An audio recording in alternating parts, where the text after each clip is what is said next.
灭，万物门扉开不远，这里就是东京城喽！孙杨正面上清酒了，快往里边请。欲知后事如何，咱们下回再说。八荒争凑，万国乾坤。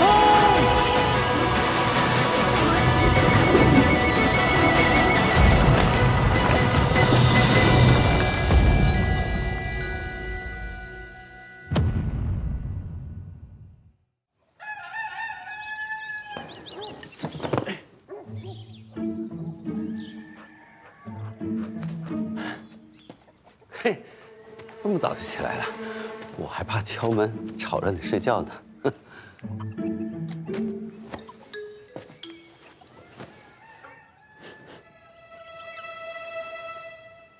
胭脂啊，行啊，你赵表。胭脂，哎，娘子，你听我说，娘子，大哥，说，你昨天晚上干嘛去了？夜不归宿，肯定没干什么正经事儿。还轮到你们两个管我啊？啊，我是你大哥，亏我昨天晚上这么忙，还想着给你们带点好东西呢。岭南荔枝，荔枝，别以为有这些珍贵吃食就可以贿赂我们了。我也第一次见，太好吃了。你们不要，那我就给爹了。不行，荔枝上火，爹不宜吃。哎，我们拿走了。我告诉你们，这可是冰镇的啊！你们啊，吃归吃啊，记得给爹和嫂子都留一点啊。啊，好的好的。剥皮吃啊。乐儿、墨儿，早饭不做了，你们自己去买些吃食，晚上嫂子再回来给你们做饭啊。娘子，我想吃蜜汁豆腐，还有嫂子，我想喝山药羹。好，那就喝山药羹。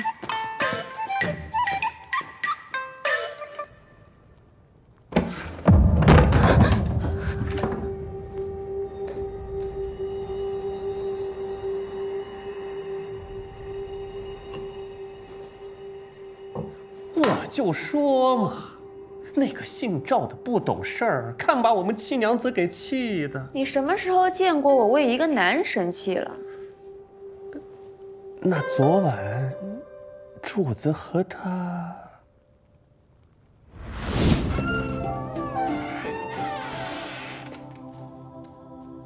你说过要帮我查出冒妖的真凶，你准备怎么做呀？你进来呀！不了，不是太方便，我站在这里说话就可以。你说什么？我听不见。我说，既是凶案，官府必定会介入。我在开封府也认识一些人，我来帮你打听打听。官府那边我早就打点过了，但我不信任他们，那些徇私枉法的家伙只会随便搪塞几个替死鬼给我。张七娘子啊，我可以提醒一下，有没有可能是仇人所为？说的不是妖魔鬼怪哈，人。人可比妖怪更可怕呀，人心诡谲，凶险难测呀。倒是赵先生和冒妖案前后脚出现，怕不是我仇家派来的吧？我呀，哎呦，我怎么可能是你仇家派来的？我呀，简单，就是图这份差事有油水才来的。如此说来，先生只是为得酬劳。当然，那赏金是多少呀？那门口的告示里不是都写了吗？你出去一看就知道。看来赵先生的嘴还是不太诚实嘛。那我就好奇了，你图我什么呀？说实话，我还没想好。我那……你好好想个理由。尝尝这个，岭南的荔枝。哎，你干什么去啊？我去就来。那我出去等。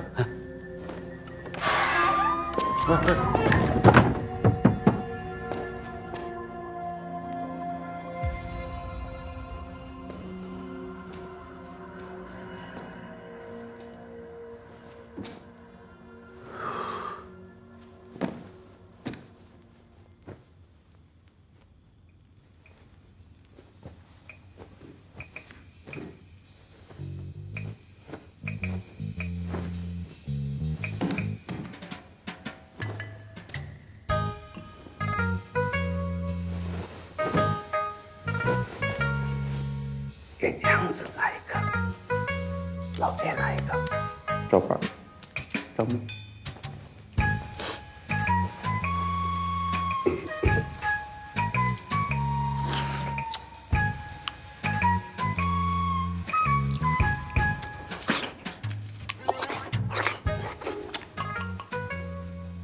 可以啊，小玉盘，一看就是皇家的器物啊。先生还认得这个呀？眼界可不是一介小民能有的。张七娘子过奖了，我也是在画像上看见过。以后你叫我七娘可好？我唤你一声赵大哥，不唐突吧？都可以。来到我身边的男子，不是图钱，就是图权，要么就是图我的美貌。赵大哥，你想好图我什么了吗？我方才一直在吃岭南荔枝，还没想呢。今日天色已晚，我呢就先回去了。改天我想到再告诉你，因为我出来时间长了，怕家里人骂我。我娘子管得太严了。你成亲了？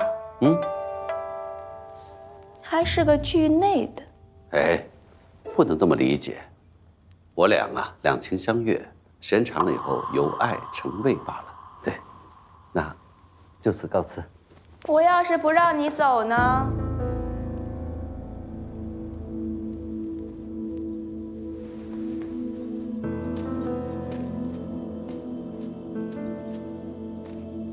你越是不图我什么，我就越对你有兴趣。从小便有人教我，遇见自己喜欢的器物，管他是谁，贴上黄蜂，便可独占。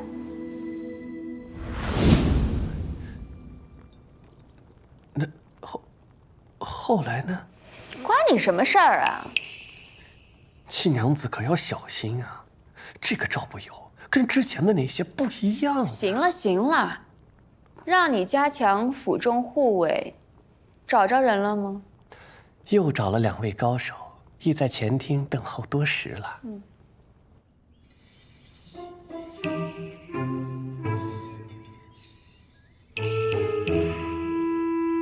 这张七娘子到现在还不出来见人，真是太大的架子了。练就一身本事，不就是为了祸慢石家？你急什么呀？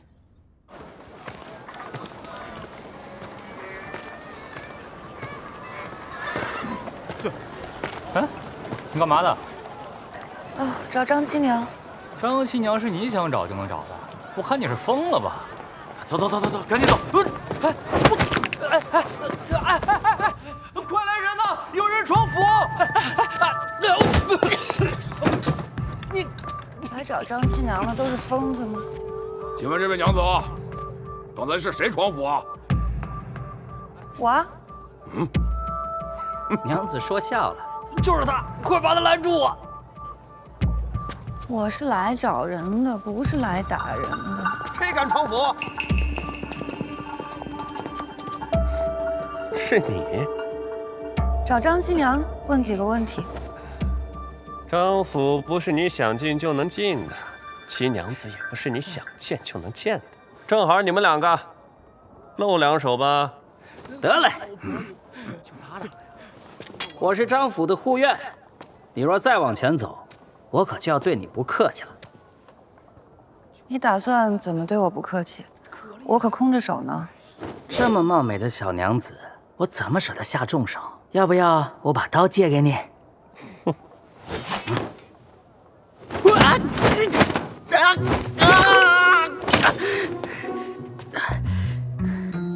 你怎么偷袭呀？不是你要把刀送我的吗？反悔了，还你。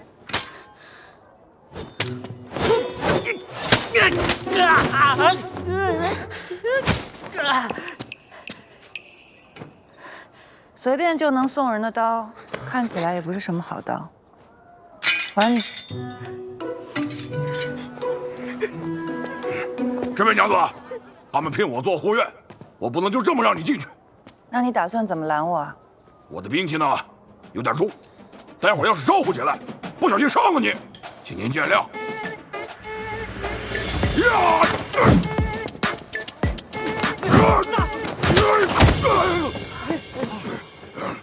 既然你有兵器，那我也用一下我的兵器。你这是什么兵器？不认识啊？这是山药。这可不是普通的山药。得罪了。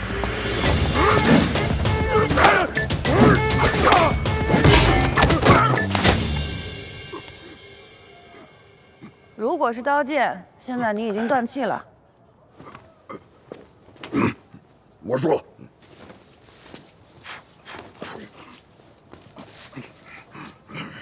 回去记得用白醋洗一下。敢问，您的山药有什么不一样啊？早市上买的，便宜许多。您可是为了上回庄宅牙行的事而来，有什么话我都会如实转告我们家七娘子的。还是把张亲娘叫出来吧，我要当面问她。这个嘛，好身手啊！哦，七娘子。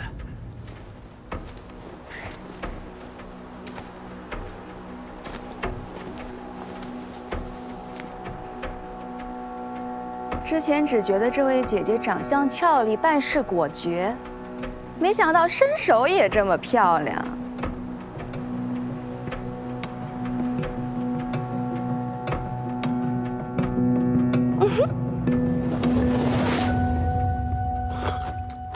咱吃点嘛。我们要等嫂子回来给我们做山药干吃。行行行，你们等着吧。大哥，你怎么看猫妖的？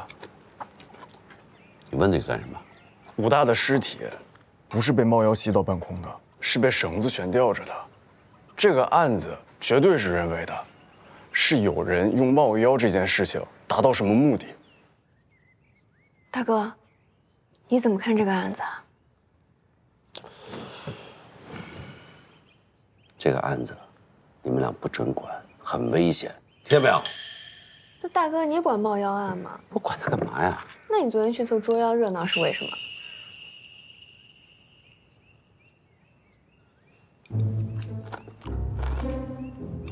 你怎么知道我昨天晚上去抓冒妖了？我看见了，我也看见了，嫂子也看见了。你看见什么了？看见你上了张继娘那个特别豪华的马车。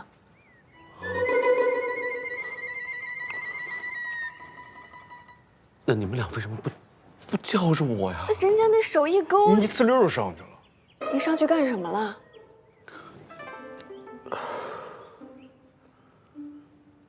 是这样的，你们俩都想住南方，大哥想挣点赏金，这个大的宅子有2间南房，给你们俩一人1间。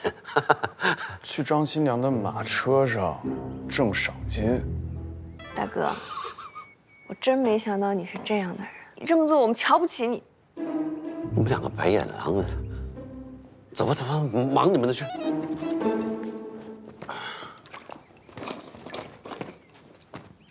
鄙视你！哎呀，找到了，吃酒的钱找到了。大郎，你看，啊，行了，你拿了赶紧去吃酒吧。我是说这么少的钱，怎么一下就生出这么多？哎，对，你怎么去翻我的钱呢？大郎，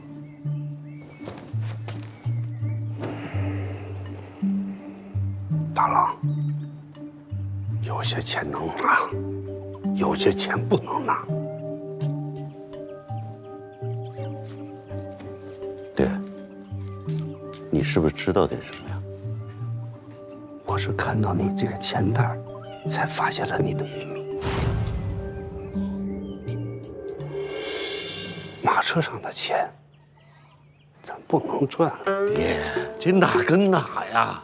哎，行，啊，赶紧去吃酒。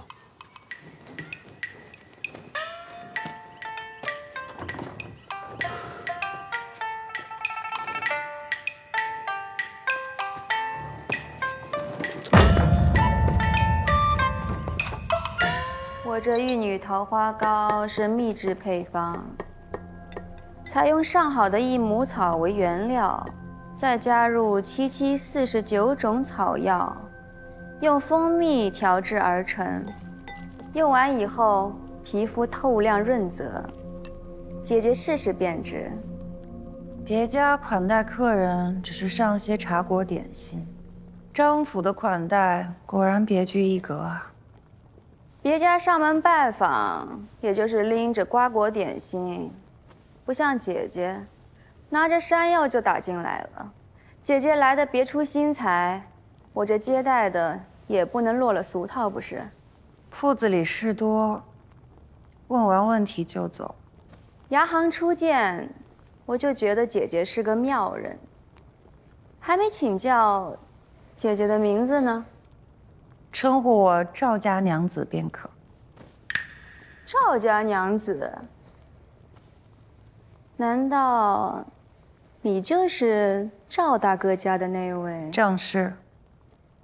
那姐姐今天来这儿，是想问关于赵大哥的问题？姐姐尽管问。昨夜我夫君找你，是为何事？大半夜的，一个男人找一个女人，能够发生的事儿可多了去了。啊，对了，你尝尝这个，赵大哥最喜欢的。他说冰镇的最好。赵不由的为人，我清楚得很。就算他有贼心，也没贼胆。况且赵不由这样的男人，张七娘可不稀罕。那像姐姐这样的女人，嫁给了他，是看上他什么了呢？我自己的夫君，我自然有心仪的理由，不需要旁人评价。别浪费时间了，找他为何事，跟我说吧。冒妖案。昨夜，赵大哥主动提出要帮我查这个案子。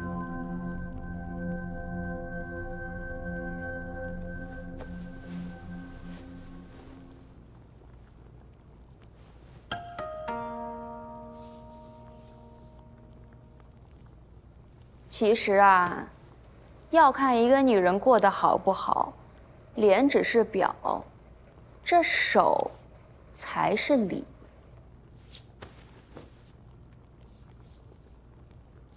姐姐有颜有才，却只能拘泥于家务琐事中，看着手就知道，家里的那些粗活累活一件没少干吧。倒是赵大哥，昨夜帮我剥荔枝的时候，我就注意到，他那手倒是挺细的。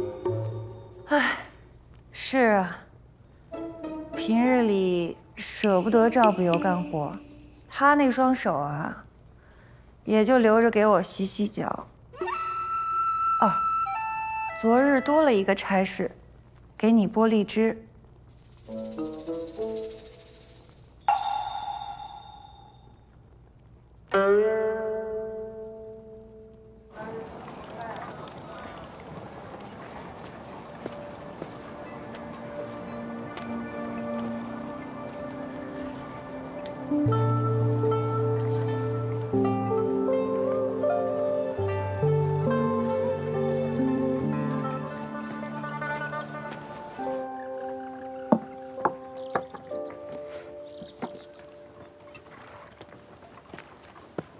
嘿嘿嘿，你可别乱给孙叔浇水，浇太地行，别碰他们。我就得干点粗活，怪不得养活不活这些活呢。哎呦，这是赌丝钱，本蒸骨头，这是又收着黑钱了。这么舍得给我买好吃的，哪个案子的？冒妖案，这么多，这个张七娘他们家管家康乾给我的，让我评那个冒妖案。老规矩，给你看一眼，然后按月发放给金元军那些老兵。我呀，替你们操多少心呢？头儿，我收他们这么多钱，一点不冤啊，他们还占了便宜了。你知道现在冒妖案闹的洋楼街那边人心惶惶，地价都跌成什么样了？抓人了吗？我抓了一个跑腿的，叫孙博。他昨天晚上出现在杀人现场，而且有证人啊。跑腿的，年轻男性居无定所。头儿，就算这个事儿我冤枉他了啊，你往后干，保不齐将来还他妈祸害谁呢？我这叫防患于未然。把这个钱呀退了。冒妖案，张家的事情，你平不了。为什么呀？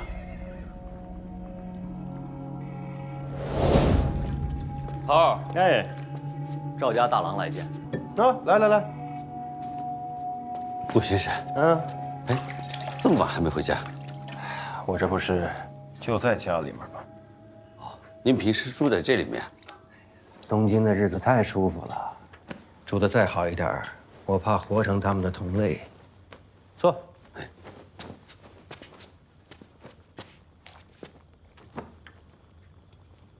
我想跟您打听个人。谁？张七娘，您知道吧？知道。你觉得她跟冒妖案有没有关系？张七娘，洋楼街冒妖案，有啊。你怎么看？我就觉得这个女人啊，你说年纪轻轻，这么厚的身家，你说她背后是谁呀？在东京城能做地产生意，又这么年轻，那背后不定有哪位神仙保着呢。没事啊，别招她啊。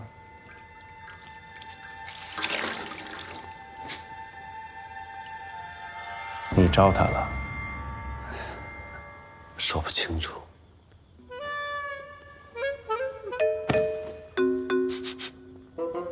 出去找女人了？没有，我去见张七娘了。我奉劝你，别找死。她有那么厉害吗？2年前，我们开封府有一个案子，一个年轻、俊美的教习，去到他府中，教他习书画。没多久，人就失踪了。他们家里人后来来提告，没过多久，家里人也失踪了。这案子最后不了了之。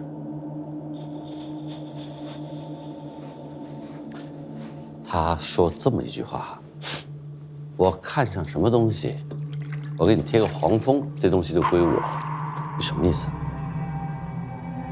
这话是他说的。对呀。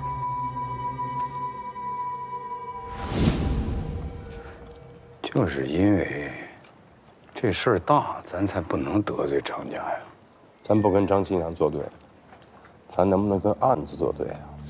张家想让冒妖案早早了事儿，咱是开封府，咱得让每一个案子都清清楚楚。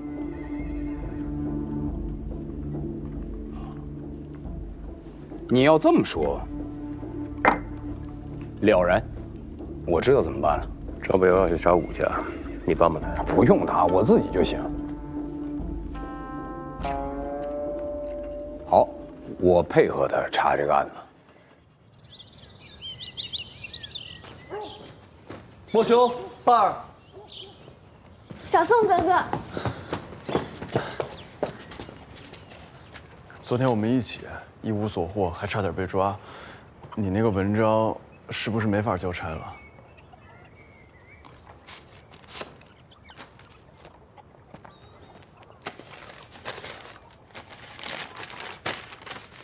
昨天半夜我又重新排了一版，也把苦灰改成了苦土，不过仅此一章。我看看，我还是头一回看到，果然是好朋友给你写的。你那掌柜的如此苛刻，他会不会？那我就理直气壮的把你给他做的牌子机器搬走。所以我们今天去哪儿？接着查。走。好。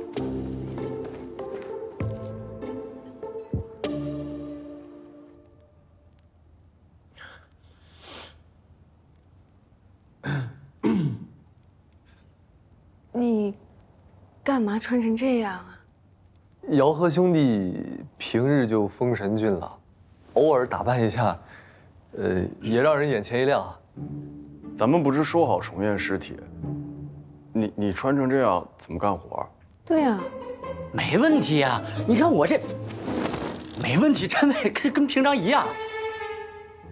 哦，我昨儿啊发现了我爹的五座手札，然后呢，我就发现这上面的理论有的是可以用的。你看，比如说是这个，我觉得是没问题的。伸手。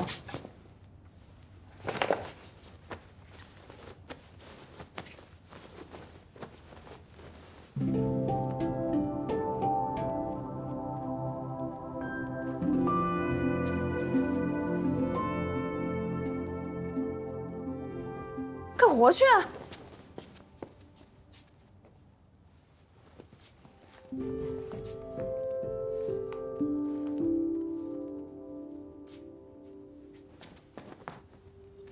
若武祥是被吊起以后才断气的话，那他的尸斑应该处于上下肢的远端。不对，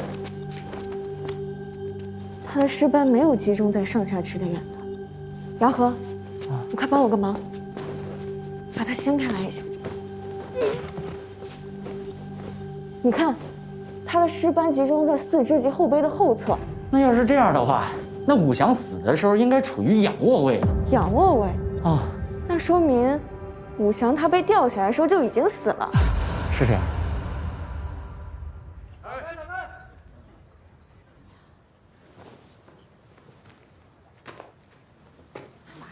来了，进来。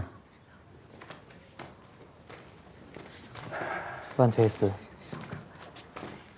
你们两个还好吧？啊，他最近搬到哪儿去住了？回万推司。案发后，我和三妹便在红石店暂住。就这？有。介绍一下。二位是死者的弟弟妹妹，这位我们开封府请来帮忙断案的赵宋氏。节哀。猫妖不出，我大哥不能瞑目。放心，我在开封府这么多年，就没有破不了的案子，是吧？啊，没有天无缝的妖怪，只有露出破绽的凶手。说得好。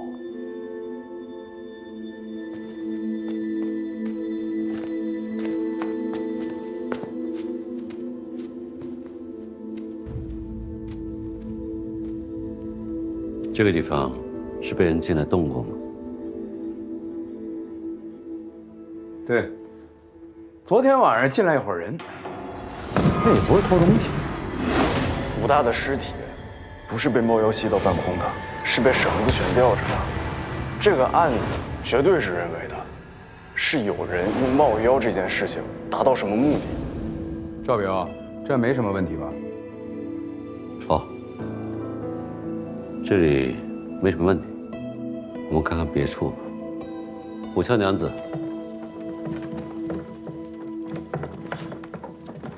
请问平日你们如何居住1楼这里是我房间，楼梯上去2间是大哥和二哥住的。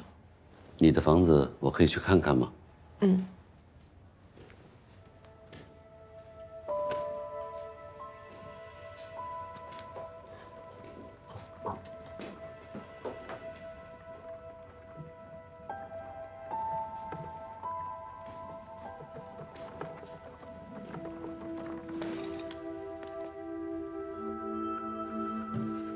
我能打开那柜子看看吗？嗯。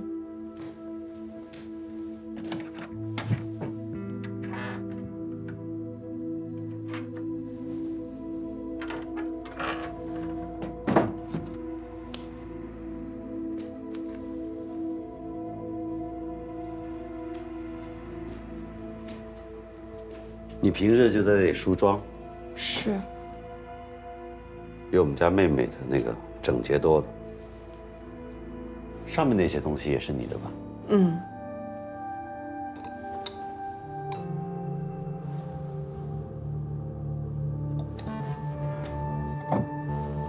这漆白粉是你的？但这个平时我基本不用的。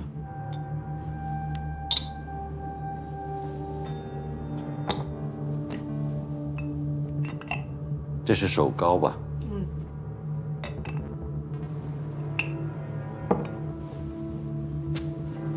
可以到2楼去看看吗？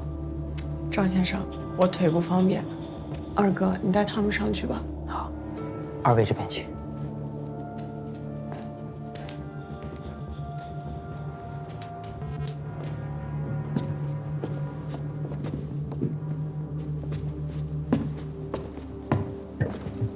最里边那一间是我大哥的屋。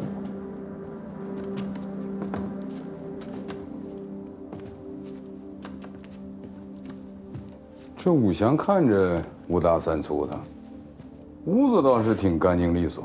案发以后，这个屋子有人进来动过吗？案发之后，我们便没有进来过。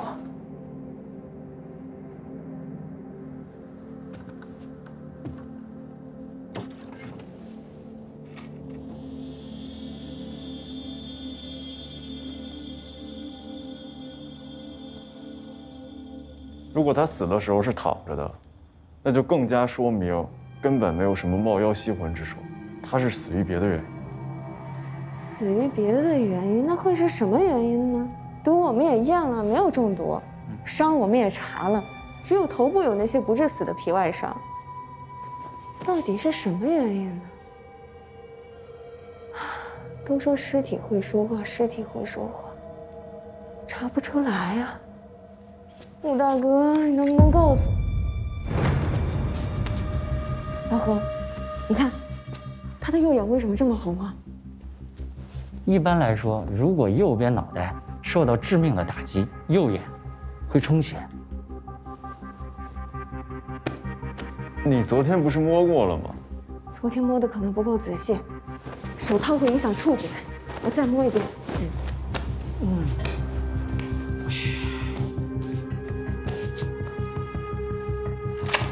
摸到了。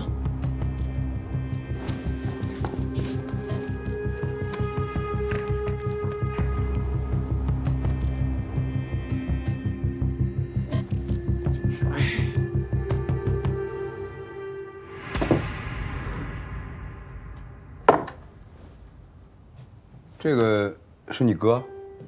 不是，那是韩信。韩信？哼，供个韩信，干什么？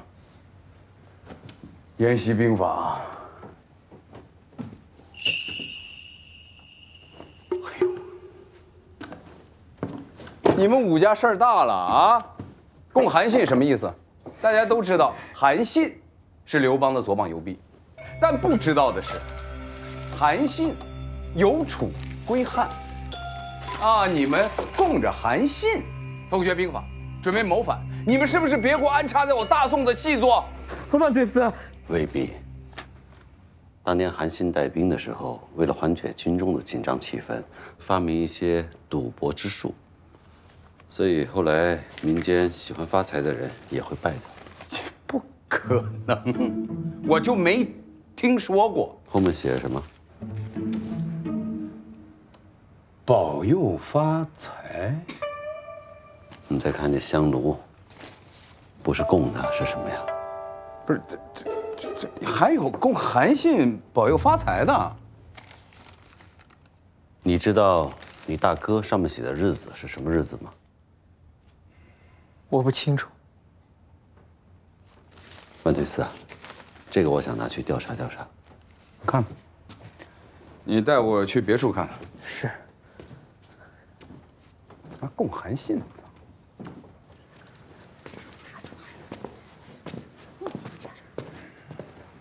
顾武祥房间挺干净，是个体面人啊，可惜这个死法。不对，武祥的干净应该是个假象，他的衣柜里面是乱七八糟的，所以房间应该是被人刻意的清洁过，想抹掉什么线索。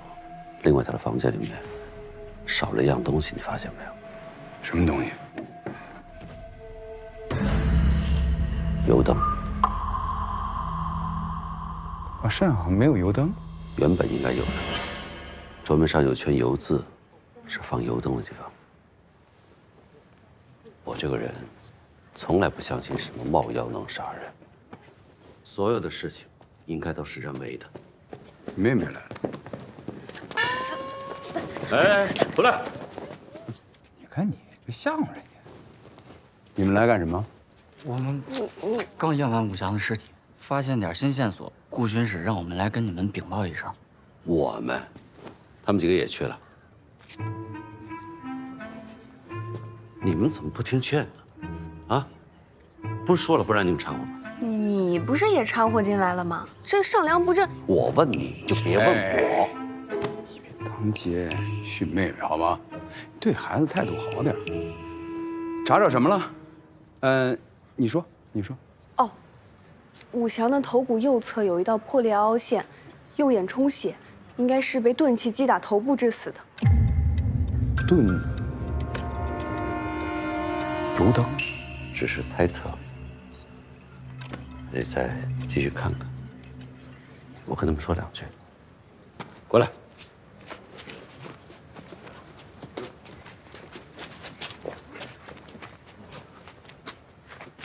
你们几个昨天夜里是不是进去这个命案现场了？啊？我们4个一起去的。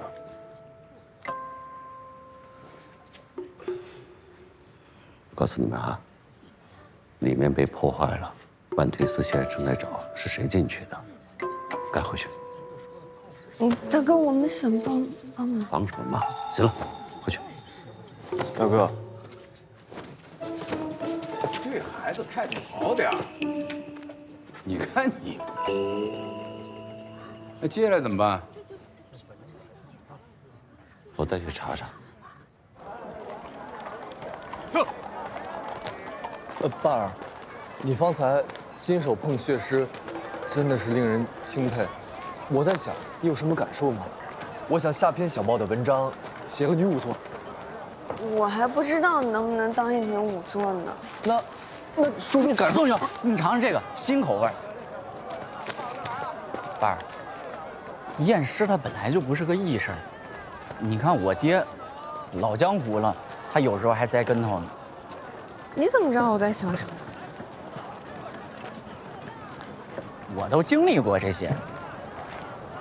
唉，你说我到底应该做什么呢？我想去医馆，却被辞退了。我被拉去当仵作，还疏忽了这么重要的细节。那个头骨呢？我怎么就没摸出来呢？耽误大家。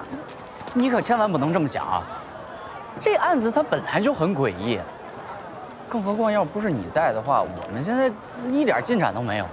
怎么会呢？还有你啊！但我离不开你。为什么？因为我胆小。啊，确实。咋了？哎，他俩人呢？那来一份吧。丁家，我不买冰，我想买制冰的消食。各位看官，今日相扑场女斩争魁首，女梦奔何赛娘大战极旋风黑四姐。今天的小姐官人们，3文5文的讨个好彩头啊！来来来，黑四姐究竟是力更强还是技更高？各位看官请好。小哥，哎，请问上面那2位是谁啊？那个灰裤子的叫黑四姐，那个蓝裤子，哎呀，何三姐！我那朋友跟我说啊，押宝的话押到黑四姐身上，对吗？谁说的？武祥。武家大郎对吧？哎，好，他我们这常客，他这人吧，哎，没事，挺好。哎呀，我还是给您提个醒，他这人啊，赌运极差。哟，逢赌必输。前2天我听说啊，他在一个赌场里输了一把大的，就一把，一到房子前没了，当场人就吓晕过去了。哎呦，不能听他的。你还信他？信他家底都得输光了。不能信，不能信。哎呀，好吃好吃。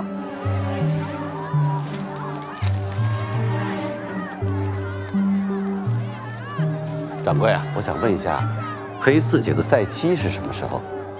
黑四九，3月初2、初8、11，还有掌柜15、16，您帮我看看，赛期都是上面这些日子吗？啊，对，就是这些。太好了，下把要不要下注？我下一期，多谢。何占娘，开师姐。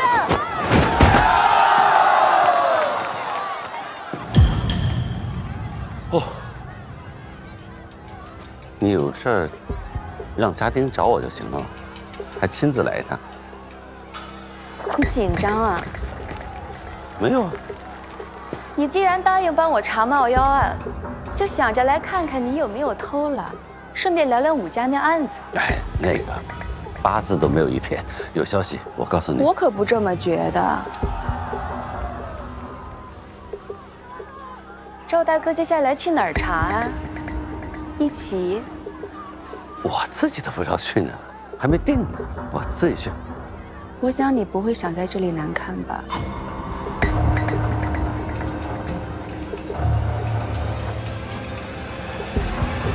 走。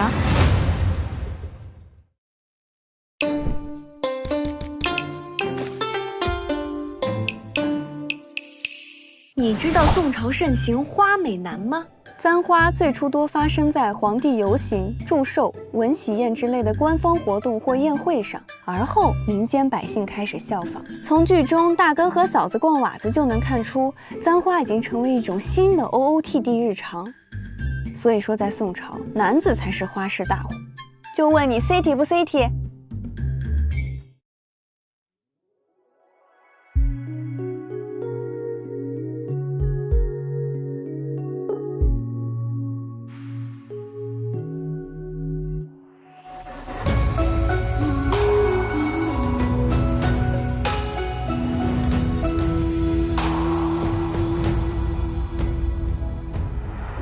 若非相蕊，谁会惹缘？这般浮玉容仆贵贱，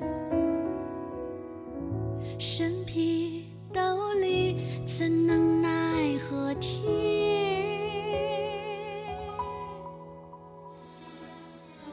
悲伤气囊，谁会许愿？结伴三尽，途穷必现。只寒切骨，苦与无端。